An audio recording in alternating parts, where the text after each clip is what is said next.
भाव को बदलते हुए और भरत को 9 अंक दे दिए, राम को 1 अंक दे दिए। बोले हाँ लक्ष्मण 0 है 0, और जिसके बगल बैठ जाएगा उसको 10 गुना बढ़ा देगा, उसको 10 गुना बढ़ा देगा। राम के बगल बैठ जाएंगे तो 10 गुना हो जाएंगे, भरत के बगल बैठ जाएंगे तो 10 गुना भरत हो जाएंगे। ऐसे लक्ष्मण चरित्र है। जिस समय लक्ष्मण को मेघनाथ शक्ति प्रयोग लगा था, लक्ष्मण शक्ति लगी थी, उस समय रामदास हनुमान की भी थोड़ा सा महिमा सुन लो। हनुमान जी को दुख हुआ, सुखेन वेद बताया। आप लोग सोच रहे होंगे कि राम कथा के में ये सब जन्म के पहले कैसे सुना दिए। मैं मात्र आपको अवगत कराना चाहूंगा, एक एक पात्र इतने वंदनीय हैं। पात्र परिचय बतला रहा हूं, महिमा बतला रहा हूं। हनुमान जी रोंगटे खड़े हो गए। सुखेन ने कहा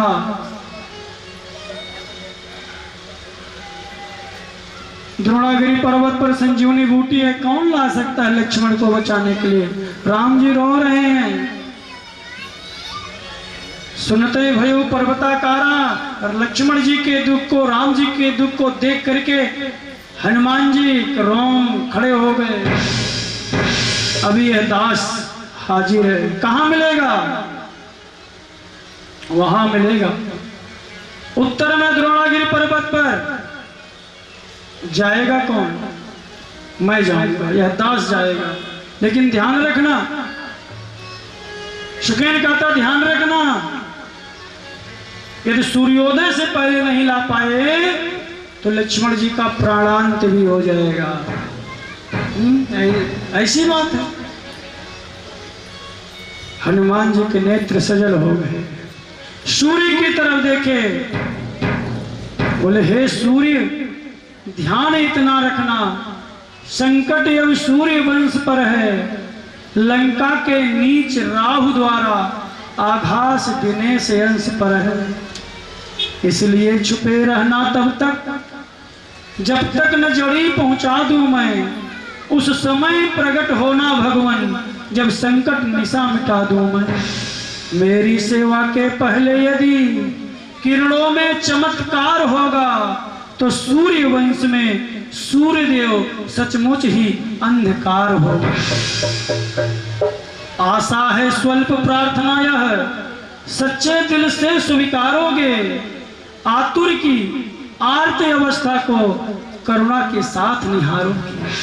और यदि नहीं माने अन्यथा क्षमा करना दिनकर, अंजनी तने से पाला है और बचपन से तुम जान रहे हनुमत कितना मतवाला है। तुमको मुख में धर रखने का फिर आज क्रूर साधन होगा, बंदी मोचन तो तब होगा जब मेरे लक्ष्मण का दुख मोचन होगा, जब मेरे लक्ष्मण का दुख मोचन होगा। और सुनिए, वापस आ रहे थे संजीवनी बूटी लेकर के।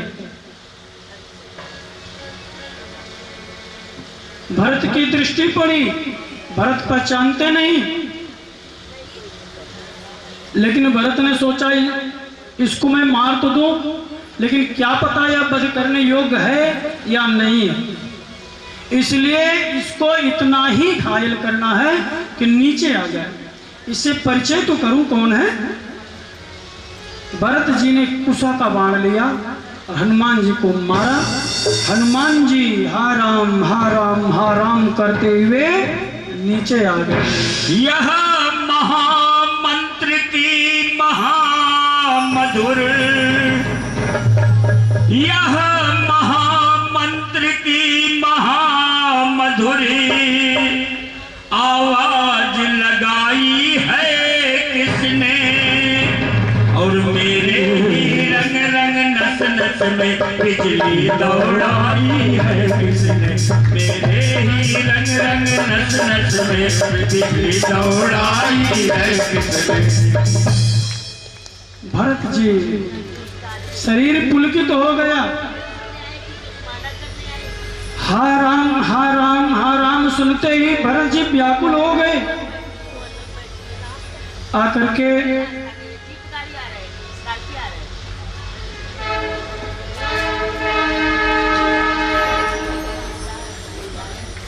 कोई नहीं,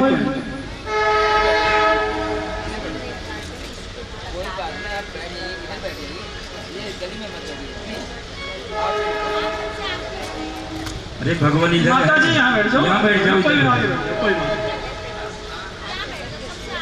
नहीं। आ जाओ, सबसे आगे आप हैं। भरत जी को जब पता चला, माताओं को पता चला, सज्जनों यहाँ से ध्यान देना, माताओं को पता चला, कौशल्या को पता चला, सुमित्रा को पता चला, उर्मिला को पता चला, सब माताएं आ गई। लक्ष्मण पत्नी उर्मिला भी, उर्मिला को भी पता चला कोई राम का दूत है, संजीवनी बूटी लेकर के जा रहा था, पहचाने नहीं, भरत जी ने मार दिया, चलो मिल आओ। सब माताएं आती हैं, हनुमान जी से पूछती हैं। हनुमान जी बताते हैं, माँ सूर्योदय के पहले मैं नहीं पहुंचूंगा ना तो कुछ भी अनर्थ हो सकता है, बस मेरा ज्यादा समय बर्बाद मत कीजिए माँ, मुझे आदेश दीजिए। इस समय लक्ष्मण के प्राण संकट में हैं। रोने लगे, माताएं रोने लगी। उर्मिला बगल में खड़ी हुई मुस्कुरा रही है, उर्मिला बगल में खड़ी हुई मुस्कुरा रही है। हनुमान जी की दृष्टि गई, ये कौन है? मेरे गोविंद को, मेरे प्रभु को बाण लगा हुआ है, प्राण संकट में है, ये कौन है मुस्कुरा रही है? परिचय होता है, लक्ष्मण अर्धांगनी उर्मिला है। अरे माँ आप, मैं समझा नहीं, मेरा ज्ञान शून्य हो गया है। आपको पता है सूर्योदय के पहले यदि मैं नहीं पहुंचूंगा तो आपका सुहाग भी मिट सकता है। और आप मुस्कुरा रही हैं, आप हंस रही हैं। उर्मिला ने कहा, हनुमान तुम यहीं रुको, जब तक मैं कहूं यहीं रुको, मेरे स्वामी को कुछ नहीं होगा। कौन कहता है मेरे स्वामी को बाण लगाऊंगा? बोले हाँ मां, आपके स्वामी का प्राण संकट में है। हनुमान ज्ञानी नामक द्रगण्यम शकलवनधानम बानराणाम देशम, तुम बड़े ज्ञानी हो, ध्यान लगा करके देखो इस समय मेरा स्वामी क्या कर रहा है, मेरा स्वामी क्या कर रहा है, देखो तो सही। हनुमान जी नेत्र बंद करते हैं। माँ बहुत दयनीय स्थिति है, आपका स्वामी राम जी के गोद में पड़ा हुआ सो रहा है, राम रो रहे हैं भाई के वियोग में। बस हनुमान, बस यही मैं कहना चाहती हूँ, जिसको बाण लगा हुआ है वह सो रहा है, और जिसको बाण नहीं लगा है वह रो रहा है। ये उल्टा कैसे हो सकता है?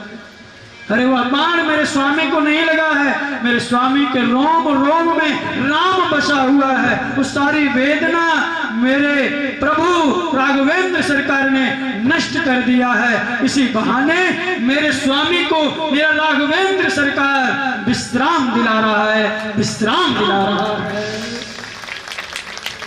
सज्जनों, सबके नेत्र सजल हो गए। हनुमान जी भी रोने लगे। मां आज आपने जो परिचय दिया, जो वीरता दिखाई, मैं समझ गया। ऐसी देवी के चरणों में मेरा कोटि कोटि प्रणाम है। मां वो दोनों मूर्ति राम और जानकी, जिनके बिना मैं एक पल भी नहीं रह सकता, वो तो मेरे हृदय में बसे हुए हैं मां, वो तो मेरे हृदय में बसे हुए हैं। आप जैसों का दर्शन कर करके मैं धन्य हो गया मां। और हनुमान जी का रोना, बिलखना गाने में बदल गया, और हनुमान जी गाने लगे। क्या गाने लगे? आइए हम सब भी। श्री राम जानकी बैठे हैं मेरे सी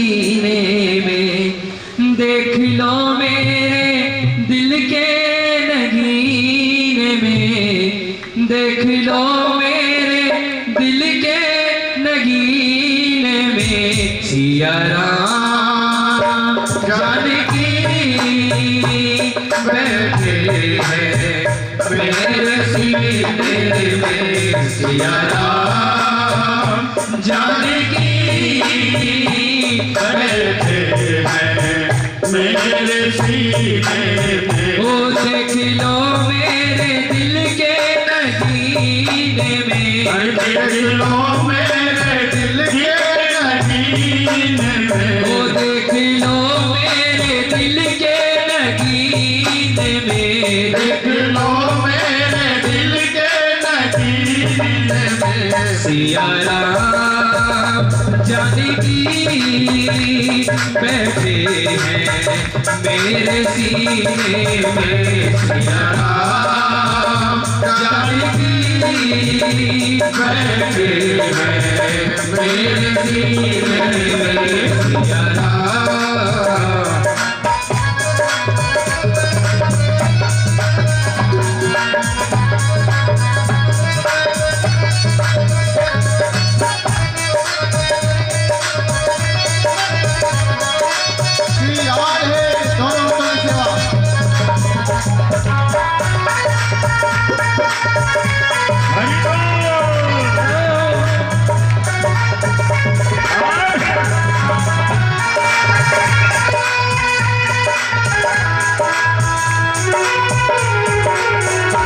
मुझको कीर्ति न वैभव न यश चाहिए, मुझको कीर्ति न वैभव न यश चाहिए। राम के नाम का मुझको रस चाहिए, राम के नाम का मुझको रस चाहिए। मुझको कीर्ति न वैभव न यश चाहिए, मुझको कीर्ति न वैभव न यश चाहिए। ओ राम के नाम का मुझको रस चाहिए, राम के नाम का मुझको रस चाहिए। सुख मिले ऐसे अमृत को पीने में, सुख मिले अमृत को पीने में। ओ सुख मिले ऐसे अमृत को पीने में, सुख मिले ऐसे अमृत को पीने में। सिया राम जानकी बैठे हैं मेरे सीने में सिया राम जानकी बैठे हैं मेरे सीने में। ओ देख लो मेरे दिल के नगीने में, देख लो मेरे दिल के नगीने में। ओ देख लो मेरे दिल के नगीने में, देख लो मेरे दिल के नगीने में। सिया राम जानकी बैठे हैं मेरे सीने में सिया राम जानकी बैठे हैं मेरे सीने में।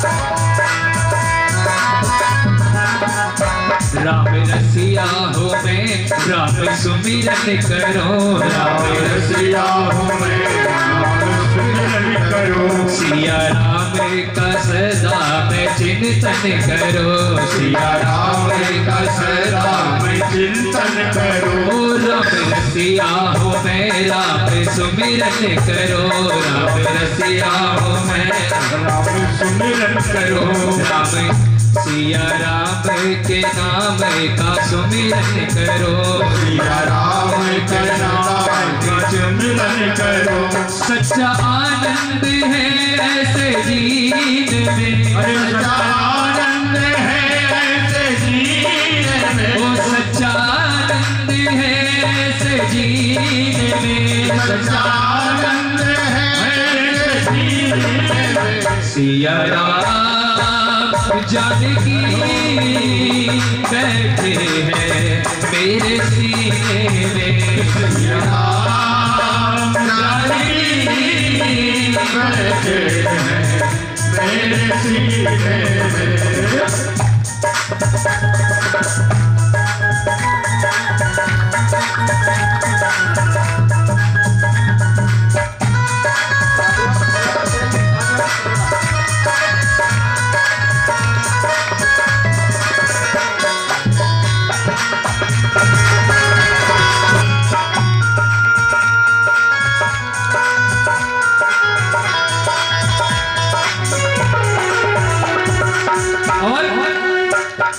सीधा है सबको ये दिखला दिया, सीधा है सबको ये दिखला दिया। भक्ति में मस्ती है सबको बतला दिया, भक्ति में मस्ती है सबको बतला दिया। सीधा है सबको ये दिखला दिया, सीधा है सबको ये दिखला दिया। भक्ति में मस्ती है सबको बतला दिया, भक्ति में मस्ती है सबको बतला दिया। कोई मस्ती न सागर को मीने में, कोई मस्ती न सागर को मीने में। हो कोई मस्ती न सागर को मीने में, कोई मस्ती न सागर को मीने में। सिया राम जानकी बैठे हैं मेरे सीने में। सिया राम जानकी बैठे हैं मेरे सीने में। ओ देख लो मेरे दिल के नगीन में, देख लो मेरे दिल के नगीन में। ओ देख लो मेरे दिल के नगीन में। जरा एक बारी दोनों हाथों से सेवा करनी है। ओ सिया राम जानकी बैठे हैं मेरे सीने में। सिया राम जानकी बैठे हैं मेरे सीने में। ओ सिया राम जानकी बैठे हैं मेरे सीने में। सिया राम जानकी बैठे हैं मेरे सीने में। ओ बैठे हैं मेरे सीने में, बैठे हैं मेरे सीने में, बैठे हैं मेरे सीने में, बैठे हैं मेरे सीने में। सिया राम। बोलो श्री रामचंद्र भगवान की, पवन सुत हनुमान की। ऐसे परम मंगलमय पुण्यमय कथा को आप श्रवण कर रहे हैं।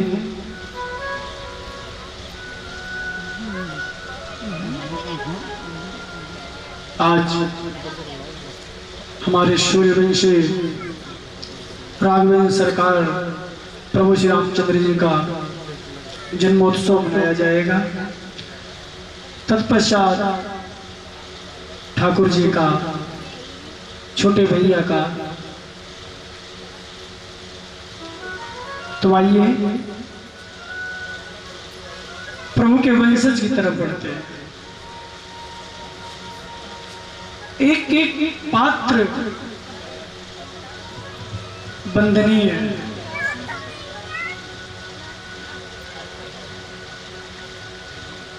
सुखदेव जी कहते हैं, राजन सूर्यवंश बिना यज्ञ के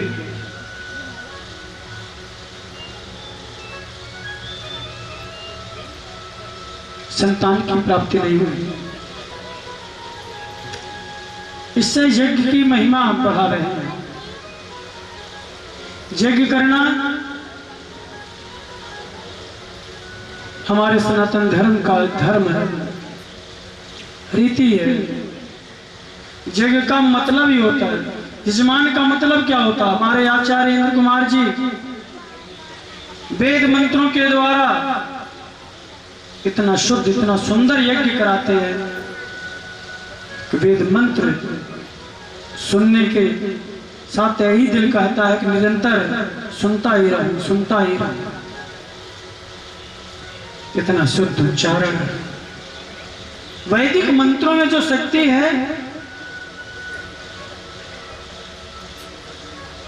अपार शक्ति है। मंत्र वही है, ऐसा नहीं कि मंत्र बदले हैं, वही मंत्र हैं। जिस मंत्र को पढ़ने से पहले अग्निदेव प्रकट होकर के आहुति लेते थे, इस मंत्र को पढ़ते ही अग्निदेव प्रकट हो जाते थे, मंत्र वही है। तो आज क्यों अग्निदेव प्रकट नहीं होते हैं? आज क्यों भैया माचिस लाओ, जरा हवन करते समय माचिस लाओ, लगाओ, क्यों? मंत्र बदल गए क्या? नहीं, मंत्र नहीं बदले हैं, मन बदल गया है। मंत्र तो वही है। आज भी वो संभव हो सकता है जब मन और मंत्र एक हो जाए। जैसे सुई में धागा पिरोना है, तीनों का समावेश होना चाहिए, तीनों का केंद्र एक होना चाहिए, सुई का भी, धागे का भी और नेत्र का भी। आप सुई यहां पकड़िए, धागा यहां पकड़िए, इधर देखिए, डाल दोगे सुई में धागा? नहीं डाल सकते। कोई भी तीनों में से यदि विचलित हुआ, या हाथ उधर हो गया, या एक हाथ सुई वाला हाथ उधर हो गया, या नेत्र इधर उधर हो गया, तो समझ लीजिए कि सब बेकार। ऐसे ही मंत्र वही है। हमारा मन वैसा होना चाहिए, शुद्धता वैसी होनी चाहिए, तप वैसा होना चाहिए, भाव ऐसा होना चाहिए। आज भी संभव है।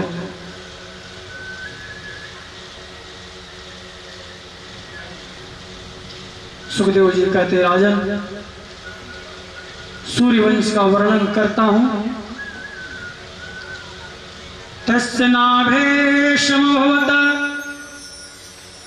पद्म कोशो हिरण्यमयः तस्मिन् यज्ञे नारायण महाराज स्वयंभूश्चतुरानन तस्य नाभीशमभवत् पद्मकोशो हिरण्यमयः। पहले भगवान ने बतलाया कि जल का निर्माण किया। नार माने जल, पानी, अयन माने मकान।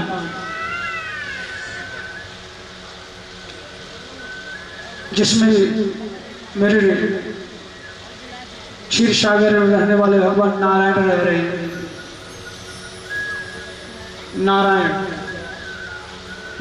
नारायण से कमल से ब्रह्मा, जैसे कि 12 हवाले के प्रसंग में आपको श्रवण कराया था कल ही, तो किस प्रकार से ब्रह्मा की उत्पत्ति हुई। ब्रह्मा से मरीचि, मरीचि से कश्यप की पत्नी अदिति, जिसके देवता लोग हैं। दिति से दैत्य लोग हैं। अदिति से सूर्य, जिसे विवस्वान भी कहते हैं। क्या कहते हैं? विवस्वान, जिसकी पत्नी का नाम है क्या? संज्ञा। ध्यान रखना, कभी पूछा भी जा सकता है। क्या नाम है? संज्ञा। सुखदेव जी कहते हैं, जिनसे श्राद्ध देव मनो हुए, जिनको वैवस्वत मनो भी कहते हैं। संकल्प में हमारे आदरणीय पंडित जी ने बोला, जिनको वैवस्वत मनो कहते हैं, जो पहले संतानहीन थे, संतान नहीं था, पुत्र प्राप्ति के लिए इन्होंने यज्ञ करवाया।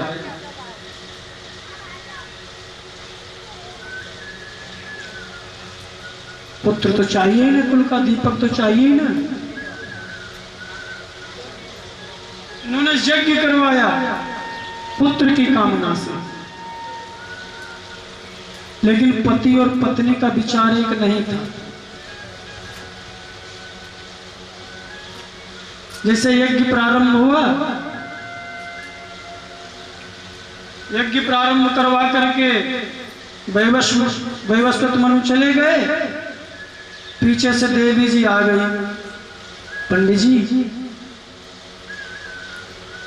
ऐसा मंत्र पढ़ना, ऐसा मंत्र पढ़ना कि बेटी हो।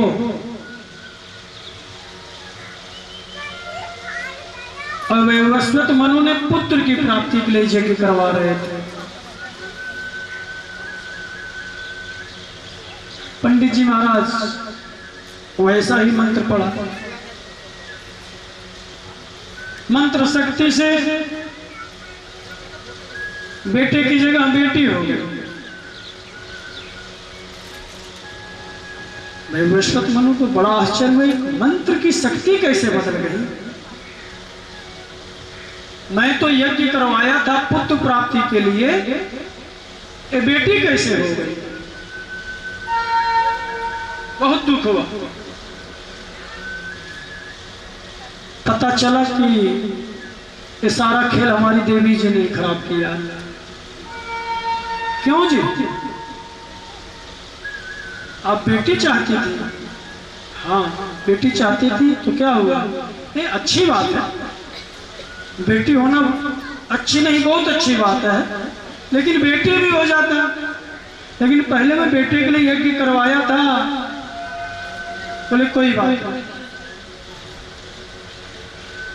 फिर भी उनके दिल को शांति नहीं हुई। श्रद्धेव के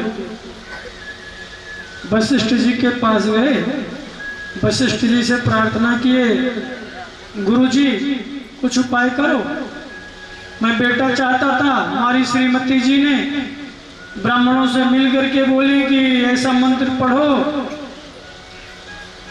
कि बेटी हो जाए। वशिष्ठ जी उनकी प्रार्थना को सुन करके बोले कोई बात नहीं, और मंत्र की शक्ति से जो है उस बेटी को, समझना, उस पुत्री को पुत्र बना दिया।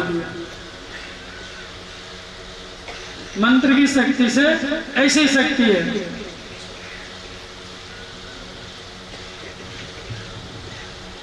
ऐसे ऐसे मंत्र है ना, ये सारे जितने देवता हैं ना मंत्र के अधीन है। मंत्र पढ़ते ही देवता हाजिर। कथम आप श्रवण किए थे ना, गोकर्ण जी ने मंत्र लिया और पढ़ा, सूर्यदेव जी आ गए। कुंती ने मंत्र पढ़ा, सूर्यदेव आ गए। ऐसा सुने हो ना?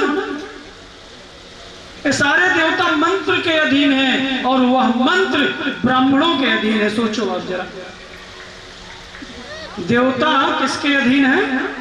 मंत्र के अधीन। जो मंत्र देवताओं को अपने अधीन कर सकता है, उस मंत्र को ब्राह्मण अपने अधीन कर लिया है। तो ब्राह्मण की महिमा कितनी है, लेकिन कौन से ब्राह्मण?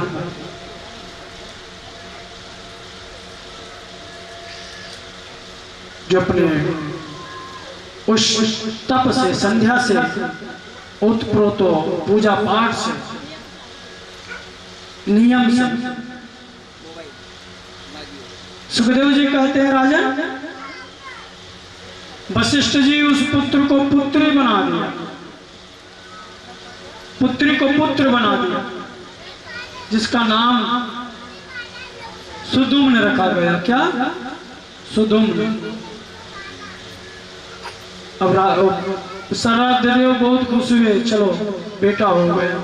एक दिन क्या हुआ, जब वह बेटा बन गया, अपनी युवावस्था में आया, तस्मिन् प्रविष्टे वास सुधुम्नः परवीरः अपश्यत् स्त्रीमात्मानः अश्वं च वडवां नृपः। एक दिन शिकार खेलते खेलते काफी दूर चला गया। अब एक वन में जो प्रवेश किया अपने घोड़े और जो है सेनाओं के साथ, सुधुम्न जो पहले बेटी था, जिसको वशिष्ठ जी बेटा बना दिए, अब वही बेटा शिकार खेलने के लिए जाता है। एक वन में प्रवेश करता है और वन में जैसे ही प्रवेश किया सज्जनों देवियों तो क्या हुआ, तस्मिन् प्रविष्ट एवाशव शोधमनः परवीरः अपश्यत स्त्रीमात्मानं स्वच्छं वरवां नृपः। अपने आप को देख रहा है कि मैं स्त्री हो गया। ऐसी कथा सुने थे, वह स्त्री हो गया फिर से। उसके जितने घोड़े थे घोड़ी हो गए, उसके जितने सेना थे सब स्त्री हो गए। बड़ा उदास। कथमेव गुणोदेशः केन वा भगवन् कृतः प्रश्नेन समाचक्षं परम कौतूहलम्। परीक्षित जी कह रहे हैं गुरुवर ये तो बड़ा मुझे कौतूहल हो रहा, जानने की इच्छा हो रही है, ये क्या बात है। एक बार बेटी हुआ, फिर मंत्र के शक्ति से उसको बेटा बना, वही और पुनः जो है उस वन में शिकार खेलने गया तो पुनः स्त्री हो गया। क्या बात है।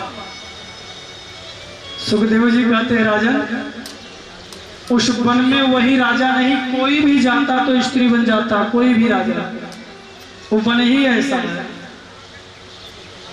उसी वन में एक बार भगवान भोलेनाथ और मां अंबिका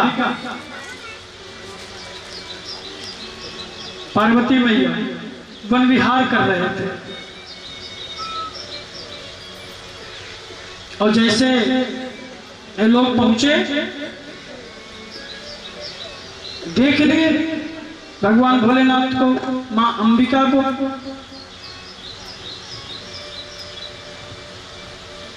मां पार्वती को बड़ा संकोच हुआ, बोली स्वामी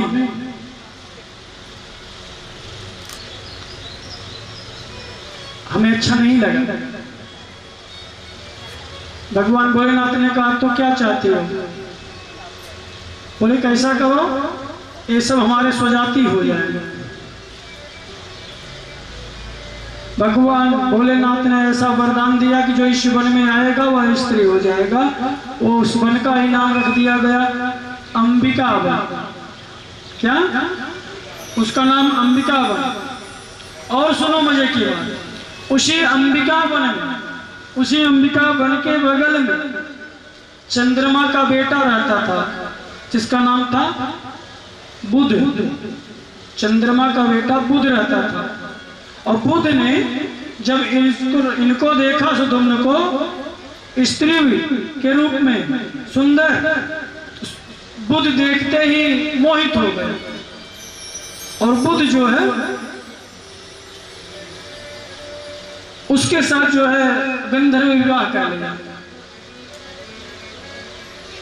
और उससे जो पुत्र हुआ और पुरुरवा हुआ, उससे एक बेटा हुआ जिसका नाम पुरुरवा रखा गया। क्या सूर्यवंश में ऐसे ऐसे नाम है ना, आगे सुनो अभी सोचोगे। उस अंबिका वन के बगल में चंद्रमा का बेटा बुध रहता था। बुध ने सुधुम्न को स्त्री रूप में देखा, मोहित हो गया, गंधर्व विवाह किया, उसके साथ बेटा हुआ। उस बेटे का नाम पुरुरवा रखा गया। आगे पुरुरवा के वंश में पुरुरवा के 6 बेटे हुए, आयु, सुतायु, सत्यायु, रय, विजय, जय, ये सब चंद्रवंशी हुए। जब वशिष्ठ जी को पता चला कि जिसको मैं पुत्र बनाया था पुनः वह पुत्री हो गई, स्त्री हो गई, तो बड़ा दुख हुआ। श्राद्ध में प्रार्थना करने लगे, प्रभु क्या हो रहा है गुरुवर। फिर वशिष्ठ जी भगवान भोलेनाथ का ध्यान किए, प्रभु क्षमा करो इसको, ये जो गलती हो गई, गलती से यह चला गया, अब ऐसा कदापि नहीं करेगा। फिर जो है उसको जो है फिर वशिष्ठ जी ने अपनी कृपा से ऐसा किया एक महीना पुरुष एक महीना स्त्री हो गया, इसमें परिवर्तित हो गया। सुखदेव जी कहते हैं राजन आगे चल करके श्राद्ध देव मनु के 10 पुत्र और हुए। ततो मुनया श्राद्ध देव संज्ञायामाश भारत श्राद्धायां जनयामास 10 पुत्रान् शयातुवान् इक्ष्वाकु निर्विसर्याति दृष्टि दृष्टि करुष्कान् नरिष्यन्ति पृखद्र नवगं कवि विभु। ये 10 पुत्र आगे चल करके और हुए, जिसमें 2 दूसरे नाम के पुत्र थे सरयाती। सरयाती के पास एक कन्या थी जिसका नाम था क्या, सुकन्या।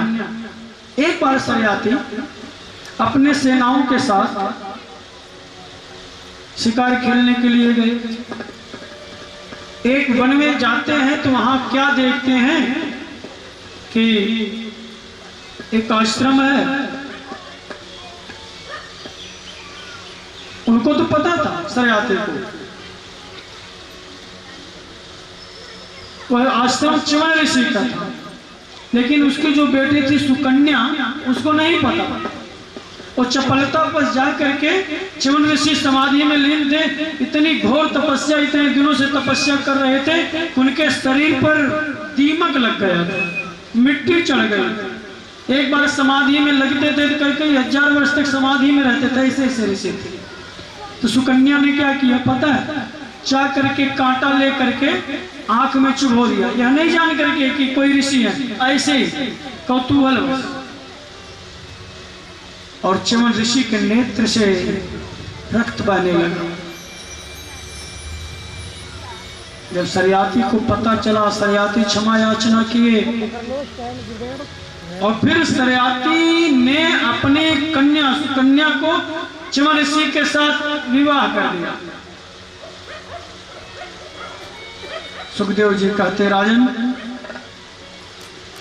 तत्पश्चात अश्विनी कुमारों ने औषधियों के द्वारा उनको स्वस्थ किया और जो औषधि बनाई उसी औषधि को हम सब च्यवनप्राश के नाम से खा रहे हैं। उनका नाम दे दिया गया, नाम उनका दे दिया गया च्यवनप्राश। सुखदेव जी कहते राजन और क्या सुनना चाहते? परीक्षित जी कहते प्रभु आपने बहुत मार्मिक कथा सुनाई। इससे पहले एक बार प्रभु के नाम का संकीर्तन कर लें, पुनः आगे बढ़ते हैं। और परीक्षित जी कहते हैं, सुखदेव जी जब परीक्षित जी से कहते थोड़ा विश्राम कर लो, जलपान कर लो, परीक्षित जी कहते हैं कि गुरुवर यह अमृत वर्षा जो हो रही है इसको पान करने के बाद जल, भोजन, विश्राम किसी की आवश्यकता नहीं पड़ती है, इतना आनंद मिल रहा है, ये सब आपकी कृपा है। आपने जो कृपा की है, कृपा का जो प्रसाद वितरण कर रहे हो, यह हमारे चाहने से मेरे लिए सुलभ नहीं था। जो कथा में बैठ करके प्रभु के कथा को श्रवण कर रहे हो ना, ये जो कुछ भी कार्य हो रहा है हम सब तो निमित्त मात्र हैं, ये सब ठाकुर जी खुद कर रहे हैं, करवा रहे हैं। मेरा आपकी कृपा से सब काम हो रहा है, मेरा आपकी कृपा से सब काम हो रहा है। हो करते हो तुम कन्हैया मेरा नाम हो रहा है, करते हो तुम कन्हैया मेरा नाम हो रहा है।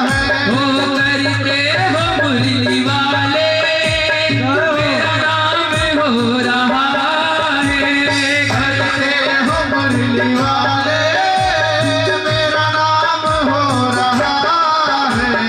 मेरा आपकी दया से सब काम हो रहा है। आपकी दया से सब काम हो रहा है।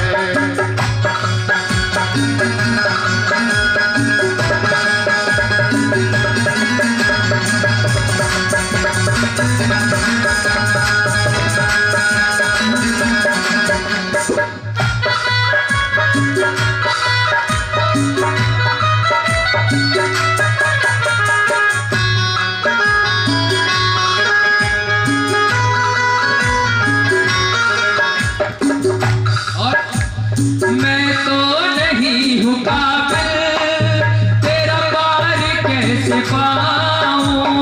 मैं तो नहीं हूँ काबिल, तेरा पार कैसे पाऊँ।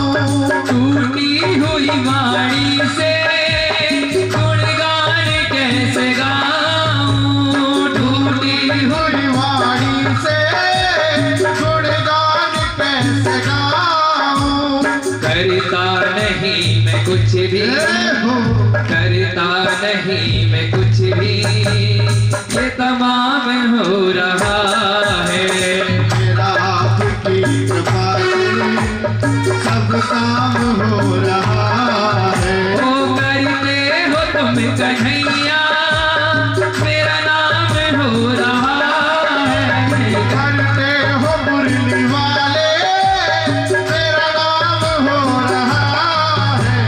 मेरा आपकी दया से सब काम हो रहा है। मेरा आपकी दया से सब काम हो रहा है।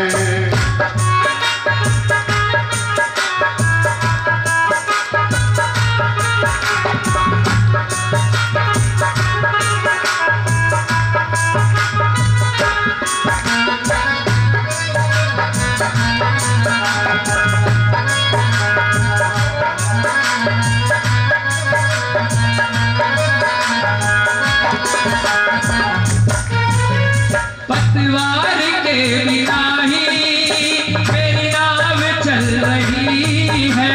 पतवार के बिना ही मेरी नाव चल रही है। हैरान है जमाना, मंजिल भी मिल रही है। हैरान है जमाना, मंजिल भी मिल रही है। तेरी कृपा से कान्हा, तेरी कृपा से कान्हा, गुल गुल पाम हो रहा है। मेरा आपकी दया से सब काम हो रहा है। वो करते हो मुरली वाले, मेरा नाम हो रहा है। करते हो तुम कन्हैया, मेरा नाम हो रहा है। मेरा आपकी दया से सब काम हो रहा है। मेरा आपकी दया से सब काम हो रहा है।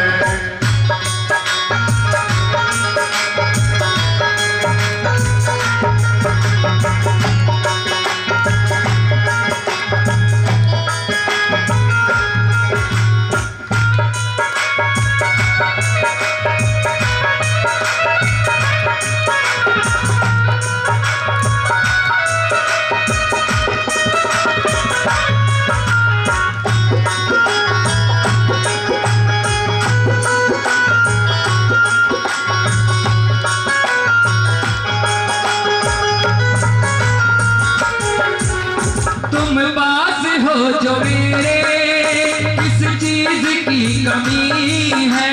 तुम पास हो जो मेरे, किस चीज की कमी है। किस चीज की मुझे अब दरकार भी नहीं है। किस चीज की मुझे अब दरकार भी नहीं है।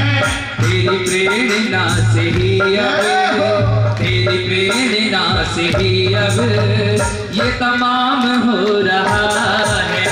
मेरा आपकी दया से सब काम हो रहा है। हो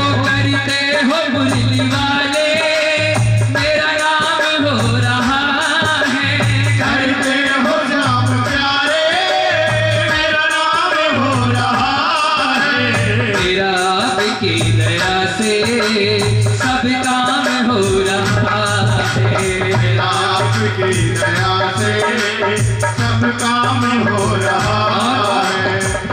ये जो पंक्ति अब अगली मैं गा रहा हूँ, ये इस पंक्ति में अगर वाकई सच्चाई है तो सभी साथ में ताली बजा के अवश्य गाएंगे। तूफान आंधियों में तूने दिया सहारा, तूफान आंधियों में तूने दिया सहारा। ओ तूफान आंधियों में तूने दिया सहारा, तूफान आंधियों में तूने दिया सहारा।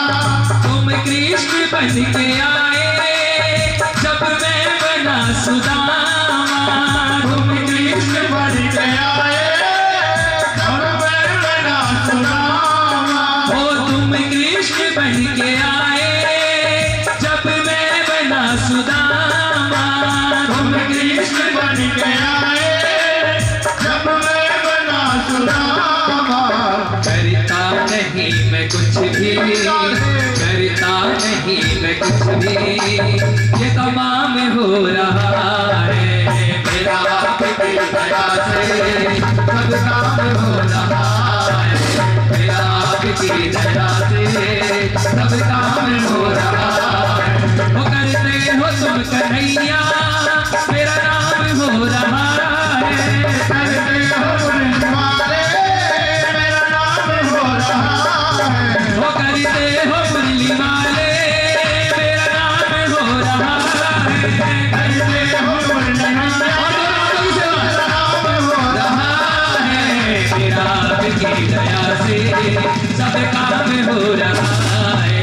मेरा आपकी दया से सब काम हो रहा है। ओ बाबा आराम हो रहा है, सब काम हो रहा है। कान्हा आराम हो रहा है, सब काम हो रहा है। ओ सब काम हो रहा है, राम राम हो रहा है। वृंदावन बिहारी लाल की जय। 24 तारीख से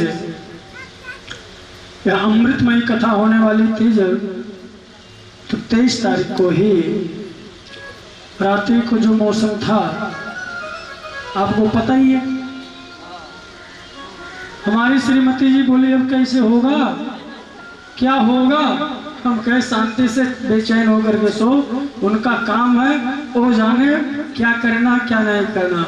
हमें तो जो नौकरी मिली है उसके लिए हम अपना यूनिफॉर्म पहन करके तैयार हूँ, चौकी पर बैठ करके चौकीदारी करने के लिए अपना चौकीदारी करूँगा, बाकी वो जाने।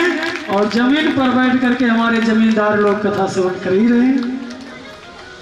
गुरु जी, जब कोई अच्छा काम होता है ना तो इंद्रदेव भी प्रसन्न होते हैं, और जब प्रसन्न होते हैं तो इंद्रदेव का काम है सही बात है। बरसना। बोलो वृंदावन बिहारी लाल की जय हो। सुखदेव जी कहते राजन, सूर्य वंश में एक और प्रतापी राजा हुए, नभक जिसका नाम था। नभक के बेटे नाभाग, नाभाग के अम्बरीश। अम्बरीश ऐसे महान राजा जो नित्य प्रत्येक मास दोनों एकादशी का व्रत करते थे। एक बार की बात है, अम्बरीश जी एकादशी का व्रत अपने नियमानुसार व्रत किए थे। दुर्वासा ऋषि का आगमन हो गया। कथा को बहुत संक्षेप में ले रहा हूँ, बहुत कथा है भी। दुर्वासा ऋषि का आगमन हो गया राजा अम्बरीश के यहाँ। राजा अम्बरीश ने कहा आइए प्रभु आइए, मेरा व्रत मान लो सफल हो गया। आप जैसे महान संतों का दर्शन बड़े भाग्य से मिलता है, बिन हरि कृपा मिले नहीं संता। बिना प्रभु की कृपा के संत का दर्शन नहीं होता है। आइए आइए, आज प्रसाद पाइए। दुर्वासा ऋषि जी ने कहा हाँ हाँ ठीक है राजन, क्यों नहीं, जरूर प्रसाद ग्रहण करूंगा। ऐसा मैं स्नान करके आता हूँ, अभी करता हूँ। दुर्वासा ऋषि जी चले गए स्नान करने के लिए। इधर द्वादशी तिथि का क्षय होने जा रहे थे। एकादशी व्रत करके द्वादशी में पारण करने का विधान है। अम्बरीश जी ब्राह्मणों से पूछ करके मात्र गोविंद का जो तुलसी दल है, चरणामृत है, वह पान किया कि नहीं, ऋषियों को संतों को भोजन कराने के बाद जो है मैं ग्रहण करूंगा। इतने में दुर्वासा ऋषि जी का आगमन हुआ। आइए प्रभु आइए, प्रसाद पाइए। हाँ हाँ क्यों नहीं, अभी आप भी कुछ नहीं लिए होंगे। नहीं नहीं मैं भी कुछ नहीं लिया, विलंब हो रहा था, द्वादशी तिथि का क्षय हो रहा था, तो बस मैं केवल चरणामृत बिना मेरे को भोजन कराए, तुम्हारी हिम्मत कैसे हुई। दुर्वासा ऋषि को क्रोध आ गया और अपनी जटा से एक बाल उखाड़ करके पटके कृत्या नाम की राक्षसी प्रकट हो गई। सज्जनों, कृत्या नाम की राक्षसी खुद ही उनके लिए दुर्वासा ऋषि के लिए ही भारी पड़ गई। दुर्वासा ऋषि को मारने के लिए जब दौड़ी, दुर्वासा ऋषि भागे, सारे लोकों में भ्रमण करते हुए ब्रह्मा के पास, विष्णु के पास, शंकर के पास गए। अंत में भगवान भोलेनाथ ने भी कहा इसकी रक्षा कोई नहीं कर सकता, तुम जाओ भगवान विष्णु के पास जाते हैं, कहते हैं प्रभु मेरी रक्षा करो, मेरी रक्षा करो। भगवान कहते हैं क्या हुआ, प्रभु आप अंतर्यामी हैं, सब जानते हो। भगवान कहते हैं अहम भक्त पराधीनो, मैं भक्त के अधीन हूँ। भक्त मुझे भोग लगाए तो मैं भोग पाऊंगा, भोग न लगाए तो मैं भोग भी नहीं पाता हूँ। मैं क्या कर सकता हूँ, आप मेरे भक्त का अपमान किए हो, आप जाओ। इतने समय में यहाँ तो 2 मिनट लगा, लेकिन इधर 1 वर्ष व्यतीत हो गया सज्जन, 1 वर्ष व्यतीत हो गया। 1 वर्ष पश्चात जब दुर्वासा ऋषि वापस आ रहे हैं अम्बरीश जी के पास शरणागति के लिए, और वह कृत्या नाम की राक्षसी उनके पीछे लगी हुई है। दुर्वासा ऋषि आते ही अम्बरीश को प्रणाम किए, राजन क्षमा करना, मुझसे बहुत बड़ी भूल हो गई। आज भी अम्बरीश जी दुर्वासा ऋषि की प्रतीक्षा में आज भी जल लिए इंतजार में 1 वर्ष तक खड़े हुए। ऐसे महान अम्बरीश की कथा आप श्रवण कर रहे हो। अम्बरीश जी ने कहा यदि मैं भक्त और भगवान में कोई प्रभु अंतर नहीं समझते हो, इस संत की रक्षा करो, जिससे वह जो है भगवान का सुदर्शन चक्र वापस गया, कृत्या का ही जो है नमो नारायण कर दिया। सुखदेव जी कहते हैं राजन ऐसे ऐसे भक्त हुए। इक्ष्वाक वंश का वर्णन, इक्ष्वाक के 100 पुत्र नहीं के वंश में सेनजित हुआ, युनाश हुआ। युनाश जो है संतानहीन था, उसके पास कोई संतान नहीं, स्त्री केवल 100 थी। युनाश के पास ऐसा वर्णन आता है 100 स्त्री थी और किसी के पास कोई संतान नहीं। उसने यज्ञ करवाया, ब्राह्मणों ने अभिमंत्रित करके जल दे दिया, लो यह जल अपने बड़ी रानी को पिला देना, गर्भ रहेगा, संतान की प्राप्ति होगी। युनाश उस जल को लाया, देवी जी से बोला देवी यह जल तुम पान कर लेना। ठीक है पी लूंगी, रख दीजिए। कौन संतान नहीं चाहता। युनाश भी सोचा जरूर ग्रहण करेंगी, और ग्रहण करते भी भूल गई। रात्रि को युनाश को प्यास लगी और युनाश जी उसी जल को गलती से पी लिए, और जो काम होना था उनकी देवी को, आगे आप सब समझदार हैं। फिर समय के अनुसार युनाश के पेट को फाड़ करके बालक निकाला गया, जिस बालक का नाम मानधाता पड़ा। आचार्य जी उस बालक का नाम मानधाता पड़ा। बालक रोने लगा, क्या करूं। बालक रोने लगा दूध के लिए। इंद्र भगवान आए, इंद्र जी अपनी तर्जनी उंगली डाल दिए, पियो बेटा। सूर्यवंश में ऐसे ऐसे हुए। मानधाता के 3 पुत्र हुए, पुरकुत, मुचकुंद, अम्बरीश, ये दूसरे अम्बरीश, और 50 पुत्री। और ये सब 50 की 50 पुत्रियां सब सौभर ऋषि को ब्याही गई सब। सुखदेव जी कहते हैं उनका पुत्र हुआ यवनाश, यवनाश का हुआ हरित, जो कि नागों ने अपनी बहन नर्मदा का विवाह, नागों की बहन थी नर्मदा, उसका विवाह पुरकुत्स से कर दिया।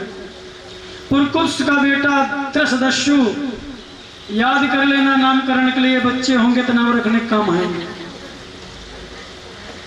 त्रसदस्यु का बेटा अनरण, अनरण का बेटा हरियस, हरियस का अरुण, अरुण का त्रिबंधन, त्रिबंधन का सत्यव्रत, यही त्रिशंकु कहलाया, इसी को त्रिशंकु कहते हैं। सुखदेव जी कहते हैं राजन, त्रिशंकु का बेटा हरिश्चंद्र हुआ, हरिश्चंद्र का रोहित, रोहित का हरित, हरित का चंप, चंप का सुदेव, और सुदेव का विजय, विजय का भरुक, भरुक का वृक, वृक का बाहुक,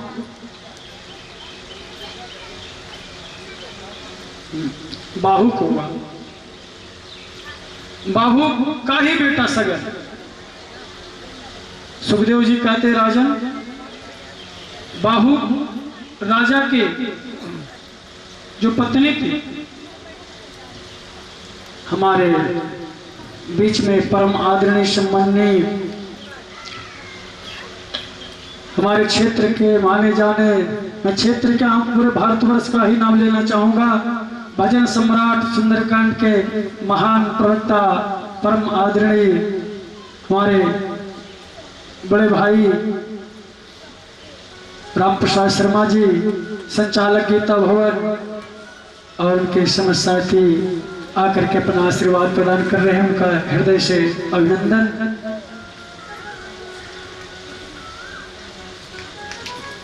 काले पंडित जी का जोरदार स्वागत।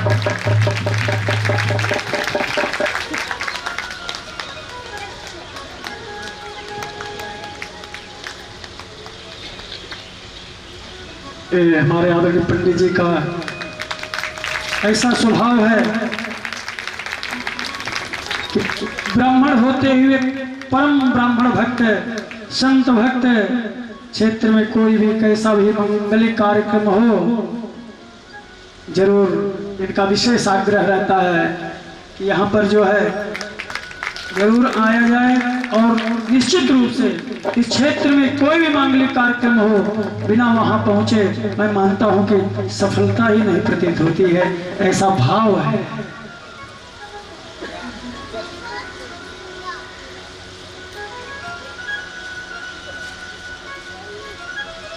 और एक बात बताऊं, मन की बात, वैसे जैसे गुरु जी की इच्छा आदेश होगा वैसे ही होगा। मैं घर पर था और मुझे पूरा विश्वास था कि गुरुजी आशीर्वाद देने के लिए जरूर आएंगे, और ये पूरा परिवार आज से नहीं, मैं कम से कम 30-35 साल से जानता हूँ, क्योंकि हमारे चाचा जी गीता भवन में खूब सेवा की, पिताजी आपके खोखे वाले मंदिर में, हमारे परम आदरणीय बाबूजी जो हमारे पिताजी के स्थान पर निरंतर हमें मार्गदर्शन करते रहते हैं। जिस प्रकार से हमारे पंडित जी की ख्याति है, उस हिसाब से तालियां नहीं बज रही, तालियों में कमी नहीं होती है।